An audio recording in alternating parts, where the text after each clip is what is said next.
Hi అండి. నోరూరించే egg సేమియాను పిల్లలకి morning బ్రేక్ఫాస్ట్గా కానీ ఈవినింగ్ స్నాక్స్ కింద చేసి ఇచ్చినా వాళ్ళు చాలా ఇష్టంగా తింటారండి. చిన్నపిల్లల నుంచి పెద్దవాళ్ళ వరకు అందరూ ఇష్టపడే విధంగా ఎగ్ సేమియా ఎలా తయారు చేయాలో ఇప్పుడు చూద్దాం. ముందుగా పాన్ పెట్టుకుని దాంట్లో 1 టీ స్పూన్ వరకు ఆయిల్ వేసుకోవాలి. ఆయిల్ వేయడం వల్ల సేమియా అనేది అతుక్కోకుండా ఉంటుంది. 2 కప్పుల వరకు సేమియా వేసుకుని దాన్ని దోరగా వేయించుకోవాలి. అది వేగిన తర్వాత 4 కప్పుల వరకు నీళ్ళు పోసుకొని ఒకసారి అదంతా బాగా కలుపుకొని మూత పెట్టేసి 3 నిమిషాల పాటు ఉడికించుకోవాలి. సేమియా అనేది 80% ఉడికితే సరిపోతుందండి.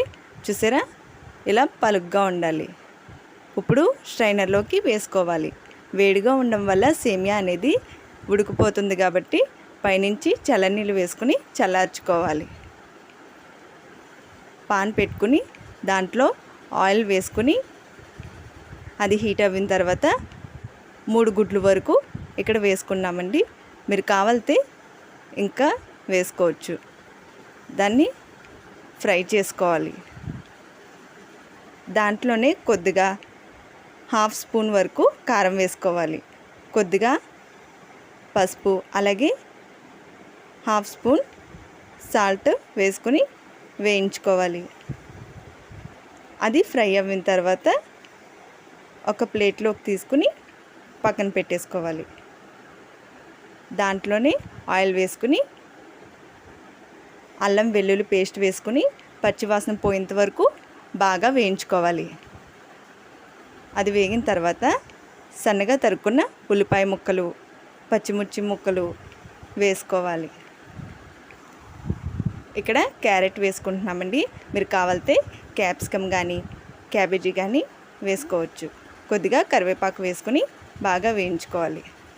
దాంట్లోనే 1/2 స్పూన్ కారం, 1/2 స్పూన్ సాల్ట్ వేసుకుని అదంతా కలుపుకొని వేయించుకోవాలి. ముందుగా ఉడికించిన సేమియా వేసి మరొక్కసారి అదంతా కలుపుకొని వేయించుకోవాలి.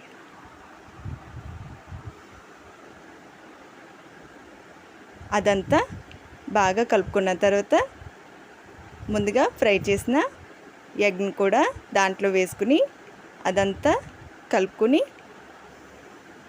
కాసేపు పాటు వేగనివ్వాలి. ఇప్పుడు స్టవ్ ఆఫ్ చేసుకుని ఒక ప్లేట్లోకి సర్వ్ చేసుకుంటే ఎంతో రుచికరమైన ఎగ్ సేమియా రెడీ అండి.